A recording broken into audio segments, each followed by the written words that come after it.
Hello दोस्तों, स्वागत है आपका आपके अपने चैनल एस्ट्रोलॉजी टिप्स हिंदी में। आज इस वीडियो में हम जानेंगे साल 2025 की चैत्र पूर्णिमा कब है, यानी हनुमान जन्मोत्सव कब है, 12 या फिर 13 अप्रैल। पूर्णिमा कब है, व्रत कब रखें। आज जरूर कर ले ये एक महा उपाय, पूरे साल जमकर आएगा पैसा ही पैसा। दोस्तों, हिंदू धर्म में पूर्णिमा व्रत का विशेष महत्व बताया गया है। प्रत्येक माह के शुक्ल पक्ष की आखिरी तिथि को पूर्णिमा तिथि पड़ती है। पूर्णिमा तिथि पर पवित्र नदियों में स्नान और दान किया जाता है। इस दिन स्नान दान के साथ ही भगवान विष्णु जी, भगवान भोलेनाथ जी और चंद्रमा जी की पूजा की जाती है। पूर्णिमा तिथि पर चंद्रमा अपने पूरे आकार में दिखाई देता है। पूर्णिमा के दिन चंद्रमा को जल देने से कुंडली में इसकी स्थिति मजबूत होती है। इस दिन पवित्र नदी में स्नान और दान पुण्य के कार्य करने से समस्त प्रकार के दुखों से छुटकारा मिलता है। चैत्र पूर्णिमा के दिन ही भगवान राम के परम भक्त हनुमान जी का जन्म हुआ था। इस दिन हनुमान जन्मोत्सव भी मनाया जाता है। आज इस वीडियो में हम आपको बताएंगे साल 2025 में चैत्र पूर्णिमा कब है, स्नान दान का शुभ मुहूर्त क्या रहेगा, चंद्रोदय का समय और चैत्र पूर्णिमा की पूजा विधि के बारे में। इससे पहले अगर आपने हमारा चैनल एस्ट्रोलॉजी टिप्स हिंदी में सब्सक्राइब नहीं किया है तो आज ही सब्सक्राइब करें, जिससे आपको हमारे वीडियो का नोटिफिकेशन सबसे पहले मिले। साथ ही बेल आइकन को भी जरूर क्लिक करें। तो चलिए अब वीडियो शुरू करते हैं।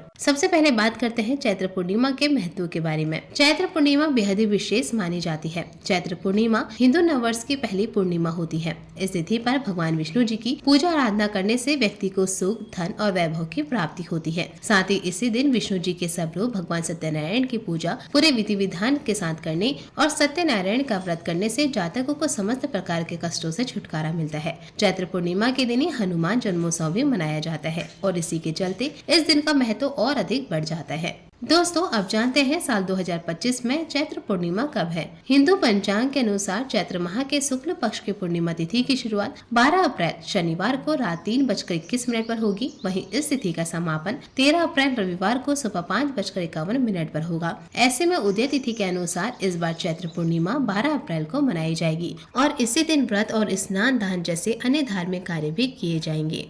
दोस्तों, अब जानते हैं स्नान दान के शुभ मुहूर्त के बारे में। चैत्र पूर्णिमा के दिन स्नान दान के लिए ब्रह्म मुहूर्त सुबह 4:29 से 5:14 तक रहेगा। वहीं इस दिन अभिजीत मुहूर्त 11:56 से दोपहर 12:48 तक रहेगा। ये दोनों ही मुहूर्त स्नान और दान के लिए शुभ रहेंगे। श्रद्धालु इन दोनों ही मुहूर्तों में गंगा समेत अन्य पवित्र नदियों में स्नान और दान कर सकते हैं। बात करते हैं चंद्रोदय के समय के बारे में। पंचांग के अनुसार चैत्र पूर्णिमा के दिन चंद्रोदय शाम 6:18 पर होगा, जबकि चंद्रास्त 13 अप्रैल को सुबह 5:53 पर होगा। ऐसे में चैत्र पूर्णिमा के दिन रात में चांद के दर्शन के समय अर्घ्य अर्पित करें। इसके बाद पूर्णिमा के व्रत का पारण किया जा सकता है।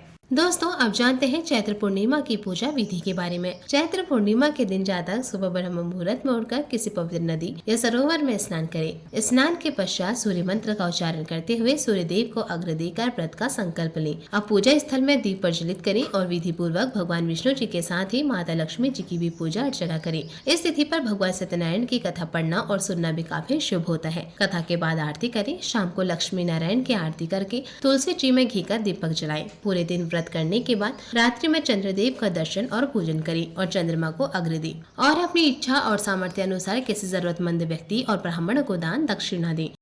मान्यता है कि पूर्णिमा व्रत और पूजन के बाद जातक को अपने सामर्थ्य के अनुसार दान करना चाहिए। यदि जातक की कुंडली में चंद्रमा की स्थिति कमजोर है तो इस दिन जातक को सफेद चीजों जैसे दूध, घी, चावल आदि का दान करना चाहिए। पूर्णिमा का व्रत रखने वाले साधक पूर्णिमा की रात को नारायण भगवान की मूर्ति के पास ही सोए। दूसरे दिन स्नान आदि के बाद पूजा पाठ करके जरूरतमंद व्यक्ति और ब्राह्मण को अपने सामर्थ्य अनुसार दान दक्षिणा दे। दोस्तों, उम्मीद करती हूँ कि वीडियो में दी गई जानकारियाँ आपको पसंद आई होंगी। अगर आपको यह वीडियो पसंद आई हो तो कमेंट बॉक्स में जय माता दी जरूर लिखिएगा। आगे के ऐसी लेटेस्ट वीडियो के लिए आज ही एस्ट्रोलॉजी टिप्स हिंदी में चैनल को सब्सक्राइब करना ना भूले। जय माता दी।